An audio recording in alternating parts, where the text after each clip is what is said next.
What up, nerds in the simulation? Thank you for tuning your eyeballs, your ears, your mind, your heart, and your gut into, what information we determine in the amount of time that is given inside of this broadcast. Thank you for those of you who are tuning into Whiskey and the Surfer. I'm enjoying making those. It's how I write my stand-up. There's nothing better than just listening to music that you love and just riffing from the pit of your balls, and whatever shows up was supposed to show up. So just yes and yourself into greatness. So if you like punk, hardcore, metal, not giving a fuck, do you love America? Do you love the freedoms guaranteed by your birth? You know, the freedom of assembly, the freedom of peaceful protest, the freedom of speech, the freedom to defend yourselves. And I'll tell you here on Iron Brigade, this is the podcast that I'm going to do on Mondays moving forward. It's Iron Brigade.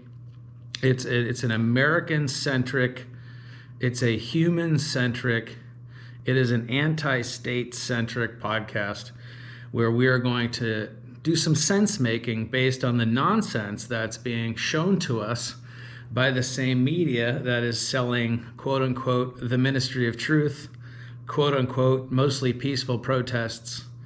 Violence is always excused one way, it's always condemned the other. You have to understand that where we are going in our nation is a very, very, very dark place.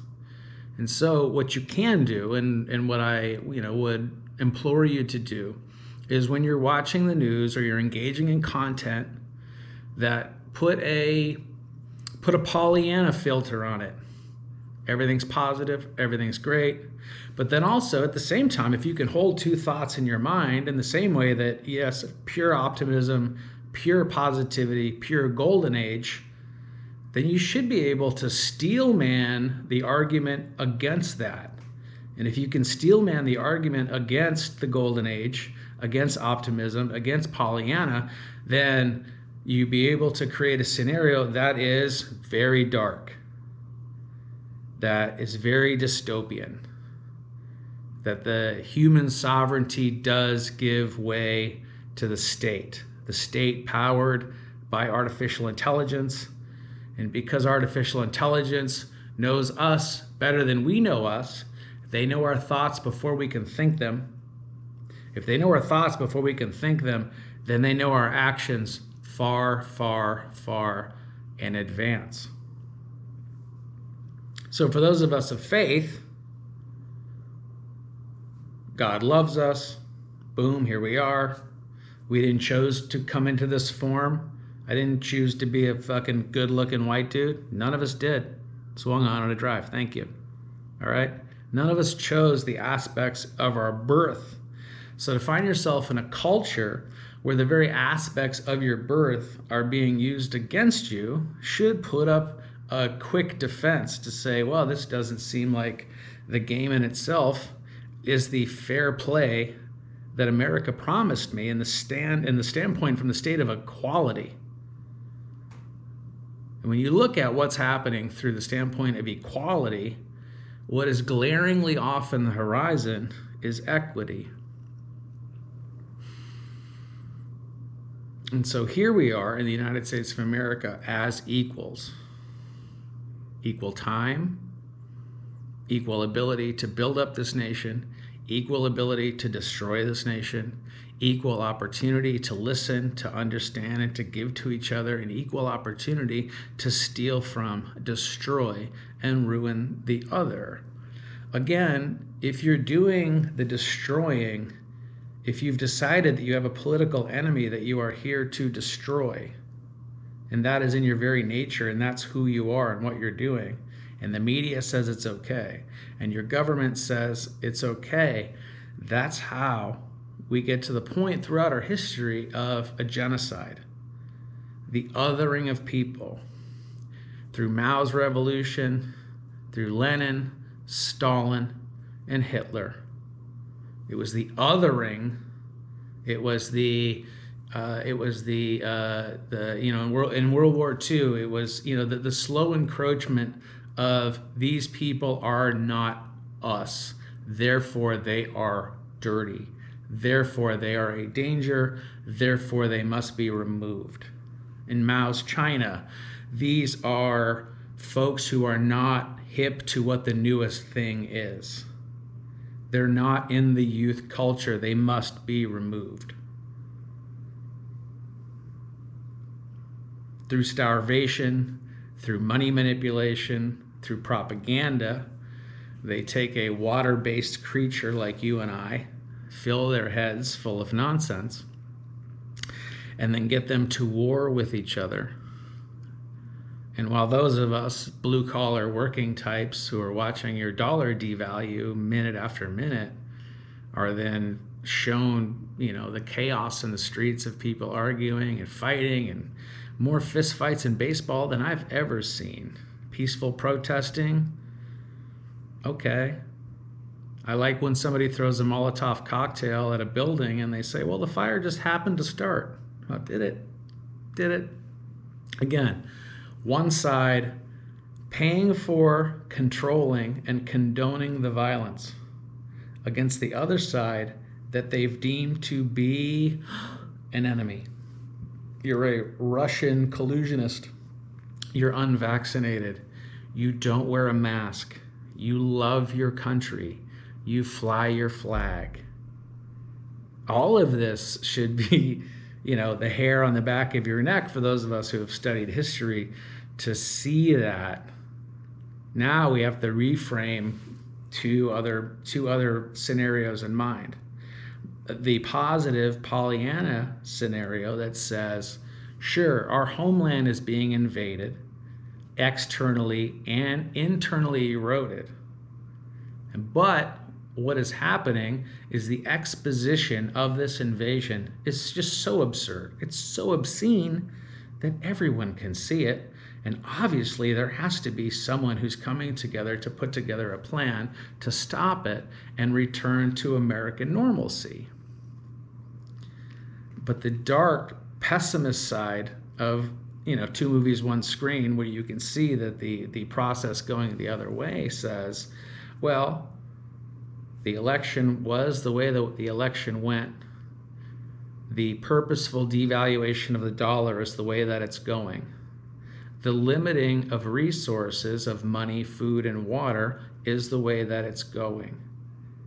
If you take us to the point where you start to limit people's money, food, and water, you start to have sectarian violence, you start to going to have warring factions, and it will be the very devolution of the United States no longer being united, and it's going to look a lot like the regime change that we've done in South America. And for the life of me, and I spend the entirety of my being working on the sense-making of where this is going.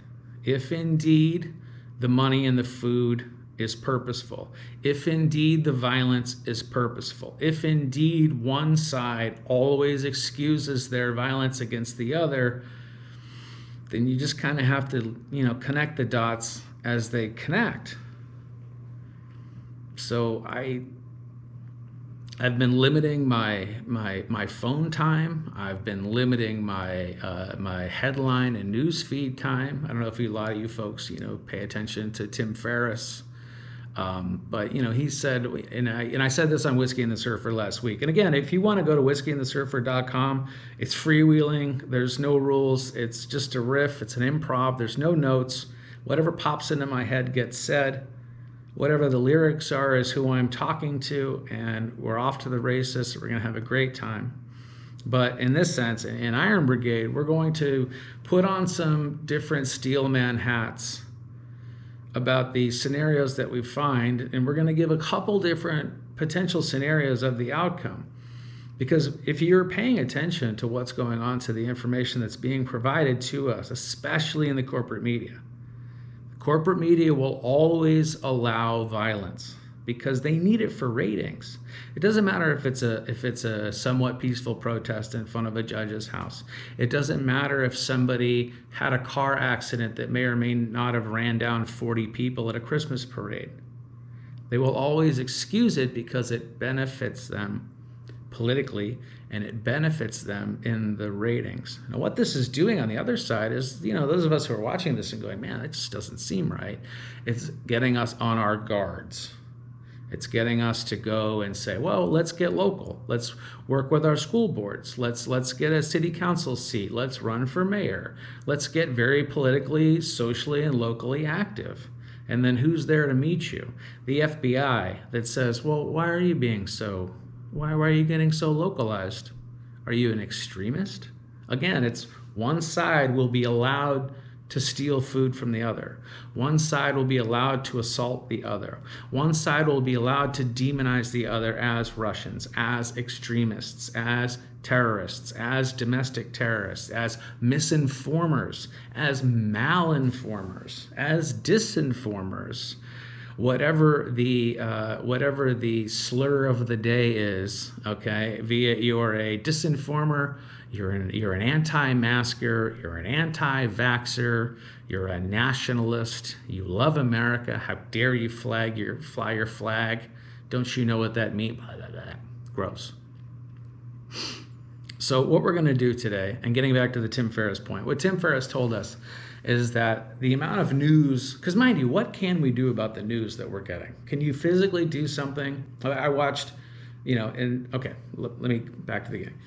Tim Ferriss's point was, if you walked by a row of newsstands, remember when they had newspapers back in the day? They would put the newspapers inside of these metal boxes, and you could put in a quarter and steal all of them. Or you could just walk by and read the headline. You would be just as informed as a person who read the entire paper. So in Tim Ferriss's idea, you walk by this row of newspaper headline, you were just reading the headlines, and based on the headlines that you're reading is as much information as you need to be informed in a world that's operating around you that you have nothing to do with. You have no direct influence or action about what's happening in this world, other than that if you engage in the most joyful, most gratitude-filled, healthy way, then that affects your loved ones around you, your coworkers around you, and then they take that and spread it outward. And over time, that could have a positive effect. That could beat back the dark time propaganda that we're experiencing, if so you choose, okay? So in the same sense that you can walk by and look at these headlines, knowing that it's way beyond your control, what can you do with it? For me, I don't know, in the video I did last week, we talked about, I haven't had a camera on my cell phone I'm on my GoPro 9 here, but for my phone, it's just a phone. It texts. It goes on Instagram, and it makes phone calls, and it searches Google, and it tells me where I am. And there's been something about, because I think I'm at around close to 500 days now without a camera. What's interesting about that is just the things that I'm thinking. I'm not just like shooting video. I'm not just like interacting with it, and I'm not just like sharing things willy-nilly. I'm not just looking at a picture and figuring out which picture I like and editing it and changing this and then uploading it and how are the likes and all of that. So that dopamine piece of it that a lot of us are engaging with on our phones, well, that piece wasn't there. And when the camera was no longer part of my phone, then I realized that my phone is just like my phone's always been when I grew up, and it was attached to the wall. And it was either ringing or it wasn't. I grew up in a time before answering machines. So if the phone rang, you answered it. And if you were even given instructions beforehand, I'm not here, don't, but whatever was happening, you got passed along or you didn't. And then we got an answering machine, and then we got caller ID. And now we have a cell phone, we have FaceTime, we have all of these ways for people to get a hold of you. And so here I am with a phone that, I don't know, maybe this phone is 9 years old. I'm on a 9-year-old phone that doesn't have a camera that I can use. I'm sure, and I'm positive, that the camera works the other way. I would imagine they still have that capability, okay? So, but I don't have that. And so what's interesting is that now I'm not uploading pictures of myself. I don't have that same kind of dopamine feed. I'm limited in how much news I am getting. And the amount of news that I am getting is just in, like what I drove today for 7 minutes. And in 7 minutes, I heard Jen Psaki take questions. And what you come to realize when you limit how much information that you do get is that bigger patterns arise. And so what she started off was misinformation. And mind you, as they talk about misinformation, disinformation, and malinformation, it is 100% legal, and Barack Obama signed it into law that the government is allowed to create propaganda. And so if you're on one side and you take your propaganda in, and that allows you to demonize another side, well, that was cooked in from the beginning. If you took in their same propaganda and now you hold ideas in your mind that they deem to be an enemy of the state, well, then they've also created their own enemy through the very fact that they're allowed to create disinformation. Is it HR 3971? It's one of those. It was signed, I believe, in the middle 2000s. Okay, so what I've done in my limiting of information is now when I'm making sense of what's happening in the world, I can take a 7-minute drive listening to Jen Psaki take questions and give you a real good idea of what I picked up in that 7 minutes. And she opened up with a quote on misinformation, on a question. Mind you, all their questions are curated. They know in which order and who is going to be called on next and what the question that is going to be asked. That's how you get to be a good boy and girl inside of the room and get to play the game. Okay? Mind you, we all love Peter Doocy, but he's no different than the same game that Jim Acosta played against Trump. Okay? So now this is Peter Doocy's turn to become Jim Acosta to play this against Jen Psaki. All right. And so they start off with misinformation. They start off with, the information that people are getting, or we don't know the nefarious sources of which they come. While they're allowed to create both sides of a nefarious source, our government can create and does create both sides of a nefarious source in order to capture their people on one side and to demonize the other side. She went in, the next question was about Putin declaring, not declaring victory, but here in his victory speech on Victory Day. I don't know if you've ever waged war, but if you're waging war, what you do is you don't tell anyone what you're doing. They don't know what your end game is. We don't know if he's just here to secure the Donbass. We don't know if he's here to take over the entire Ukraine. We don't know if he's just making sure that Ukraine stays neutral because Kyiv is one of the 3 points of the triangle of the Russian heartland. We don't know if that's the end game. No one knows Putin's end game. I don't know it. They don't know it. And if Vlad's being Vlad, more than likely, very, very, very few people around him know what truly his end game is. But what you have is you have a media complex, you have a corporate media complex who believes they can read his mind. They know for a fact they don't know what he was going after. They don't know what his end game is. It's like if you want a 20% raise at work. You go into your boss's office and you go, look, this is this, and I think I need 50% more. And he goes, well, 50% more seems like a lot. We're thinking more like 10. Oh, well, 10 is absolutely absurd. I mean, I would gladly discuss maybe 40. Well, if we can't do 40, but have you considered 20? 20 is ridiculous. 35 and no lower. Okay, well, look. Why don't we just split the middle, 27%? Are you okay with that? And you went into the game looking for 20%, and now because you overreached, you now have gained yourself 7% more inside of your negotiation. What we have here is a media corporate complex that doesn't know his end game, that doesn't know winning from losing. And what's interesting about the longer Putin takes putting this operation together, it's not a war in his mind, this is just a military operation. And the longer it goes, the more exposed the media is to their lies. And so as Jen Psaki is mind reading Putin, and she can't mind read, and she doesn't know his endgame. She does know that she has to speak glowingly about the fact in the middle of a conflict zone, U2 showed up to give a concert. Nancy Pelosi showed up in a blue pantsuit to go get her illegal money. Dr. Jill Biden showed up on Mother's Day to show how much American mothers care about Ukrainian mothers. Is anybody else done throwing up? So in the 7 minutes of information I got, we go from misinformation to mind-reading Putin. This is why Jill Biden was there. It was because of mothers. And then after that, they wound it up into COVID. Because if you think the Ukrainians are fighting and battling and standing firm against Russian aggression, that Americans are also battling and fighting and staying firm against COVID. And isn't one fight just the same as the other?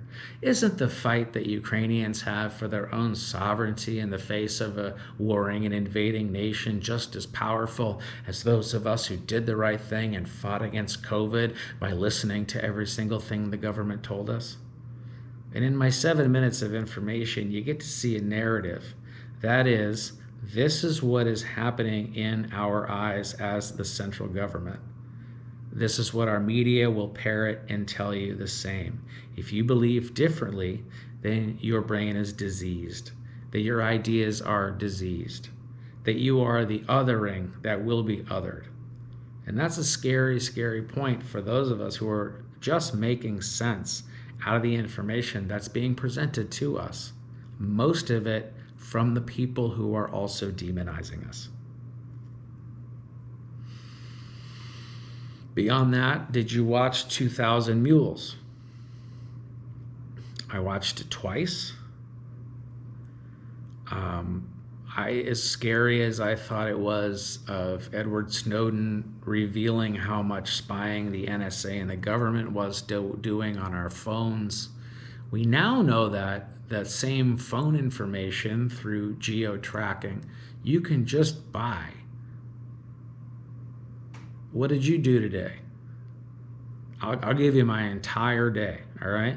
I got up, I went to the kitchen, I went to the family room, I went to my office, I went to the bathroom, back to the family room, back to my office, back to the bathroom, to the family room, to my office, downstairs to the car off to work, I was at work, I came home from work, I was in the kitchen, to the family room, to my office, to the bathroom, to my family room, down here in my other studio, now talking to you.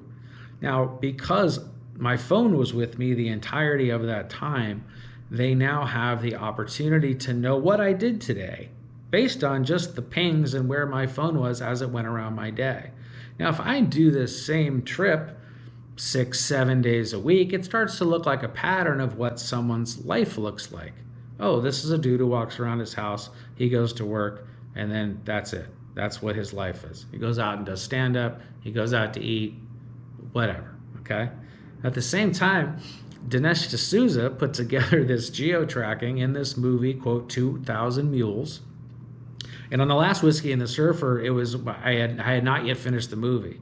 And I was doing my best to go all right, fine, I get it. You're making a commercial project.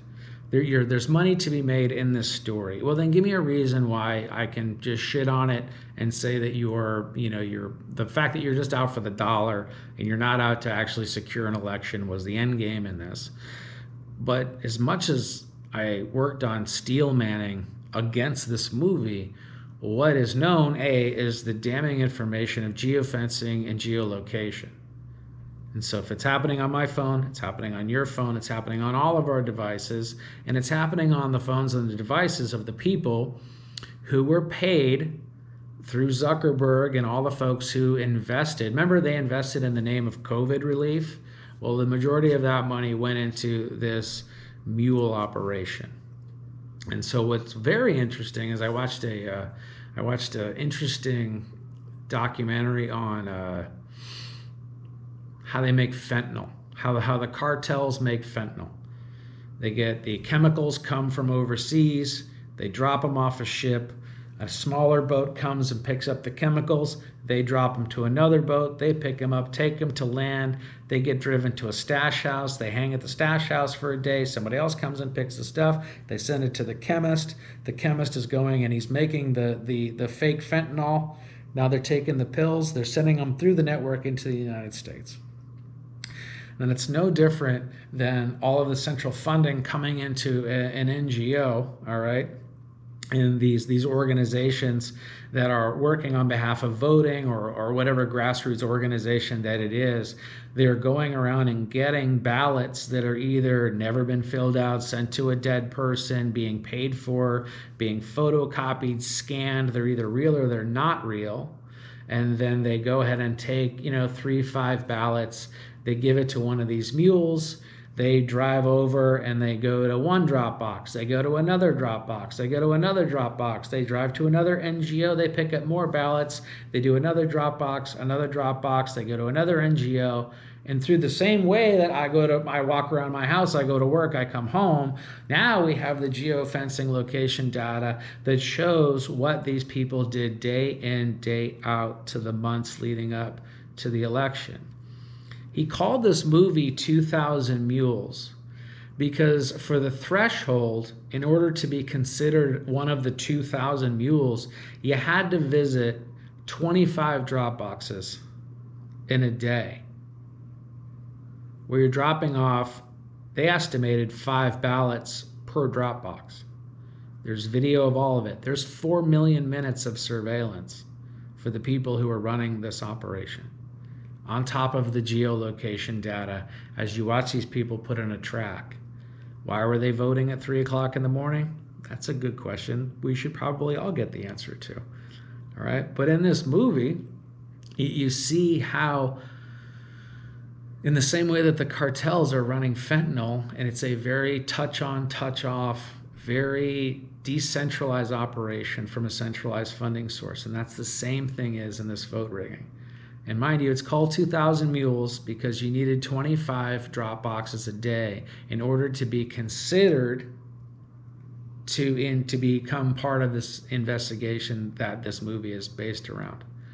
Now, when they lowered that threshold from 25 drop boxes down to 10, it went from 2,000 mules to 83,500 mules. 83,500 people who were making cash in this ballot operation. It's laid out. It's laid out in this movie. The police have the information. Have they done anything? No.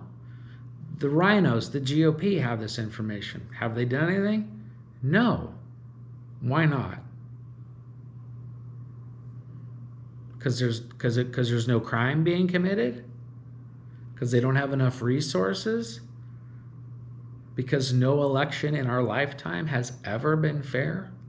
That it doesn't matter that, hey, you have 100,000 people who live in this county with 120,000 votes. That seems to be off. Things like that. So it's a question you have. Again, all you can do is vote to the best of your ability. And your single vote that you do as a good American will be undone by someone who hates you and hates this country and will do anything within their power to make a buck and to steal your very sovereignty from you, because they don't believe in the rules. And that's the one thing about the radicals, is that a truly radical person doesn't care. The ends justify the means. The mob rules. Might makes right. There's more of us than there are of them. All of us, a very, very small minority of people, can break down and break the rules and take over a silent majority. So it'll be interesting to see how this moves forward. It was interesting to see that a person involved in the 2,000 Mules movie was put on Fox and not allowed to mention the name of the movie. So Fox News, what didn't they call Arizona at 8 o'clock in the morning on election day, or 8:03 in the evening on election night? They were the first one to call it with 3% of the vote, with all of the fuckery going on in Arizona. And so now here they are. Here's this exposition. And watch the movie yourself. Don't just take my fucking dumb word for it, okay?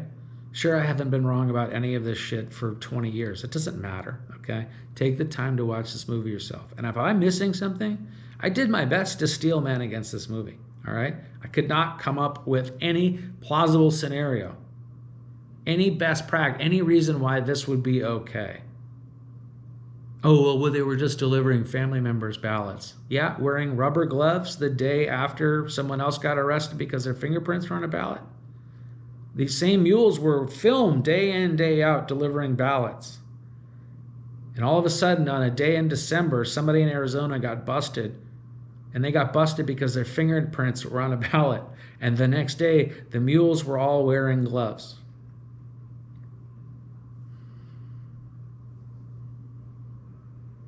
Watch the movie yourself. And if I'm missing something, please hit me up on one of my various social medias and tell me in a way that you can, in the most constructive way. Give me some sense making that would allow me to take your point of view and rewatch this movie. And perhaps I would see something that you're seeing that I'm missing. I may have a blind spot because of how long I've been involved in this. I'm making sense of this shit since the middle of the 90s. Okay? There's a reason that Pit Boss lyrics are fucking prophetic. I'm sorry. All right? It just is the way it is. As bad as they were. All right? Everything is sexist, racist, or all wrong. And you look at the tactics that are used against the rank and the file citizen, and it's just, we're going to call you this, we're going to other you, we're going to disappear you, we're going to minimize you, we're going to get rid of you. That's what we did when we came here to settle the United States and we moved out the indigenous population of this country. And so now you and I are sitting here as the new indigenous population, as our country is being destroyed inside and from the outside.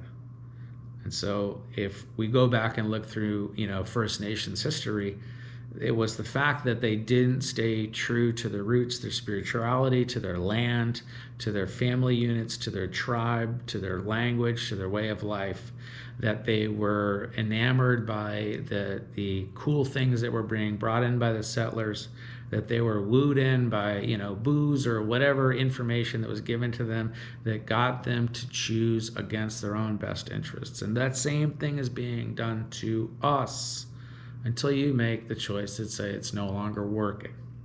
And then when you say, oh, it's no longer working, then all of the bullshit comes to the forefront and you realize how fake most of this is. And then that's when they call you a misinformer. That's when they say you've been disinformed, malinformed. You were lied to by both sides who are working together to overthrow your sovereignty.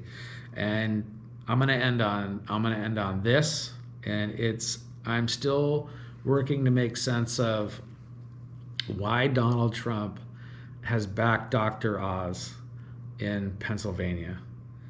I mean, as soon as I hear Sean Hannity, it's the rank and the file of the FBI, those are the good guys. Those aren't the bad guys that are plotting together to fucking, I forget who, somebody on my Twitter posted this today, and they said the FBI was too busy coming up with a kidnapping plot against Gretchen Whitmer that they weren't able to stop the election fraud in the 2020 election, or the election fraud in the 2018 election, or the election fraud in the 2016 election, or the election fraud in the 2012 election. Because I'm a super nerd and I'm watching lectures from the mid and early 2000s. I watched a it was a Stanford professor, and I forget, he was talking about ecology or something. He went on the vote is rigged fucking rant, and he sounded like me, but he was talking about George Bush and Al Gore and all the fuckery that went on then. So, I mean, the more than likely, there's been fuckery throughout every single election in the name of elections. Okay? And so at some point, you're like, well, is all of this rigged? You know, what, did they rig it so Donald Trump won? And they're going to rig it so Biden wins. They're going to rig it for the next thing. And so the thing that I'm working on making sense of next is why Donald Trump, as a Hollywood liberal turned America First patriot, why he would then back Dr. Oz, who is, you know, as Hollywood machine as there is in Oprah's pocket. That should tell you everything you need to know. Okay, but all of a sudden, Sean Hannity, Mr. Rank and File, Mr. TikTok, Mr. The indictments are coming, the walls are closing in. That guy is telling you that all of a sudden Dr. Oz is an American first nationalist patriot. I'm supposed to believe that? No. Donald Trump backed him. I'm supposed to believe that? I don't know. It seems weird. And when my gut says that on one hand, I can't make sense of why he backed Dr. Oz. At the same time, what's his streak now? Is his streak at 52, 55? However many people that Donald Trump has backed have won their primaries. And so are they setting up a scenario where next week Dr. Oz goes into his primary, okay? If he wins, Trump's streak continues. He's unbeaten.